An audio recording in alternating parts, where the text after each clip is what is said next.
Hi, everyone. Harry here to talk about another emergency motion by the United States in the Supreme Court. And this one, I think, about as important as they've come. And should the court, again, as it's done on 18 occasions over the summer, pull the rug out from under the district court and the Court of Appeals and hold for the administration the implications for wide-ranging oppressive emergency powers by Trump and the administration is really alarming. This comes up from Chicago and the lawsuit by the governor and Cook County and others saying, please leave our premises. You've come in here with National Guards. You federalized our National Guard, which, by the way, we can use for other things.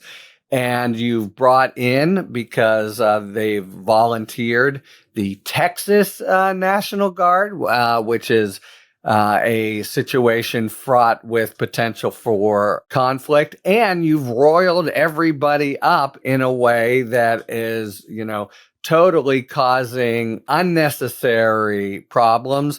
It's all really you, under the guise of there's some extreme need for federal extra emergency intervention here.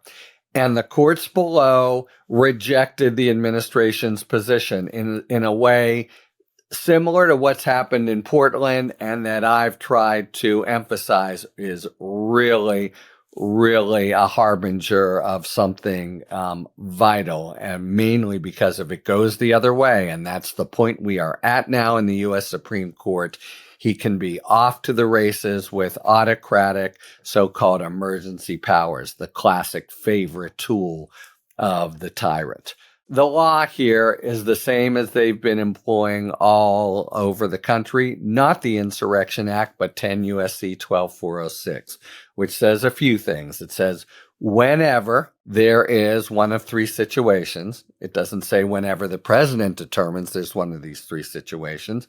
And then it gives the situations. Whenever there is a rebellion against federal authority, is situation 2. Situation 1 doesn't matter. Or whenever the United States, basically things are so crazy, can't enforce its own laws, the laws of the United States, you can invoke 10 U.S.C. 12406 and just basically grab and commandeer National Guard folks, the ones in Illinois, and they've added on the ones from Texas, and go in and support the beleaguered federal authorities. Quick aside, they don't seem to be just supporting them. They seem to be basically on their own, as do the agents there, doing a lot of nasty, unconstitutional, excessive force, tear gas, and the like. And there's a hearing today in the district court about just that. But back to the issue of, did Trump validly deploy 10 U.S.C. 12406? And the district court said, no. There's a huge difference between peaceful protests with sporadic acts of violence, which is what's happening in Chicago. And those acts of violence seem to be, triggered by the excessive presence of the feds on the one hand, and on the other hand, a rebellion. And that's you're just completely distorting the meaning of that term. Same thing that happened in Portland, where Judge Immergut said, look, I know I have to apply deference, but deference isn't the same as just swallowing whole something untethered to the facts.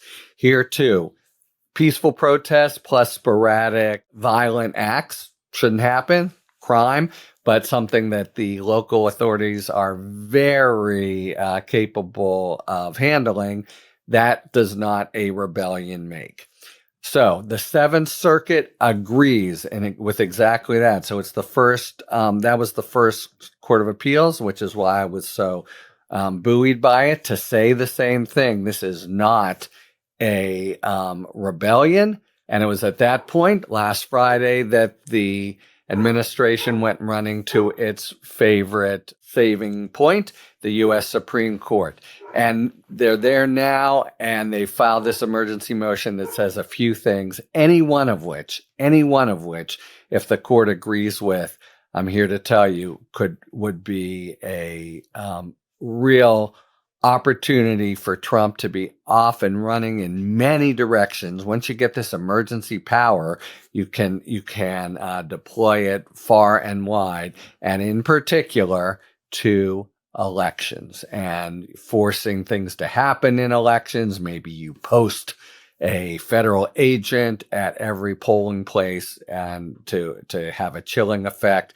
It's the number one worry I have my eye on. So here are the arguments that they've invited the Supreme Court to agree with. Again, any of these would be really, really bad news. The worst shadow docket thing that they have done, given the implications of giving Trump emergency powers, even though the basis for them would be a lie, right? There is no rebellion, and the United States can enforce the laws, make arrests and the like, including laws that forbid you to assault federal agents or National Guard. Argument number one, the worst of all, and it's the one they talk about at some length. The courts may not review the president's determination at all, period, full stop, end of story. And they rely on this 1804 case. They tried this gambit in the Seventh Circuit, and the district court shot down both times.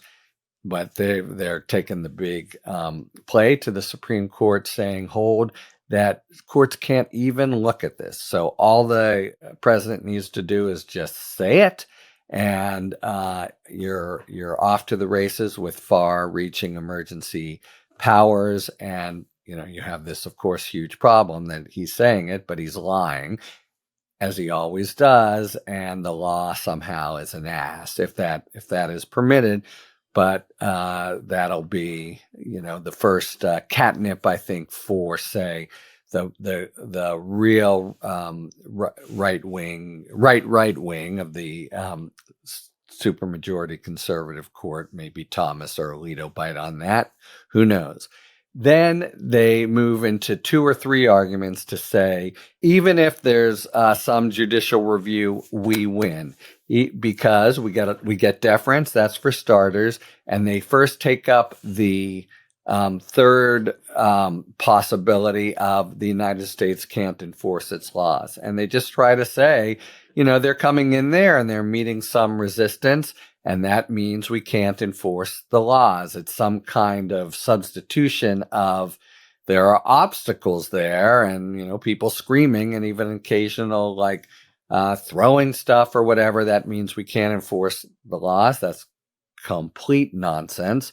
Not enforcing the laws means you can't actually make the laws vindicated. What do you do when someone throws a rock? You arrest that person and take them to trial, criminal charges, and the like. That's what happens anywhere something like that occurs. The state authorities are perfectly capable of doing it and protecting the federal agents who are there to do their immigration stuff. The notion, actually can't enforce federal law. That's like Little Rock, 1954, where the federal authorities are completely kept by ardent segregationists in the South from actually doing their work, applying the law. It is not peaceful oppositions with some occasional incidents of pushback or violence. If it were, imagine the country would be in a perpetual state of emergency so frequently. Of course, that's precisely what Trump wants. So that's the first. This is, we just can't enforce the laws because somebody might throw a rock at us. That's more or less the argument. Then there's the second provision about, is there rebellion? They realize that that's pretty weak. They go with that after. But they say, oh, look, the Seventh Circuit said rebellion and took the dictionary definition. Imagine that, which means there's an actual movement to oppose the lawful authority of the United States, et cetera, rather than what this is. political opposition, including some violent episodes. And they say to the Supreme Court, they were just too narrow in their definition of what is a rebellion. Really, it can be other forms of violent resistance to lawful authority, including to the enforcement of particular laws. And they strain to find some support for that in Black Law's dictionary and the like. So that's the panoply of arguments. You can't review it all. If you can, you must be very deferential. Being very differential, it's impossible to enforce the laws of the United States. Being very differential, there is a rebellion afoot. We win, they lose. And remember, this is shadow docket, so it all calls on the court to say, not the final determination, but something like the U.S. is likely to win, and the balance of equities goes in their favor, that 4-part test. So I'm just here to tell you, there's been a lot of really troubling and I think wrong-headed use of the shadow docket, but this I see as pretty much the big one because it's for emergency authority, and once that's found as useful or necessary in a particular state, what Trump would be able to do with federalized National Guard when he foresees some kind of resistance to lawful authority. Imagine the headbanging could have done over the weekend at the No Kings rally. There's just the tangible possibility, in particular, of making all kinds of trouble for the midterms in a way designed ruthlessly to disenfranchise or dilute the votes of Democrats in particular, or groups or communities that vote Democratic. Supreme Court greenlights this one. Man, oh man, we are in a world of hurt. So let's watch it really closely. They should probably decide in short order this week. And I'll be watching with bated breath because I think this could really go in the wrong direction, or it could go in the right direction if they do what the Seventh Circuit does and say, this is no rebellion, and you can still enforce the laws. That is a huge development in and of itself that augurs, the court holding at the most important moment. Talk to you later. Thanks for tuning in. If you enjoyed this video and other Talking Feds content, please take a second to like and subscribe. Talk to you later.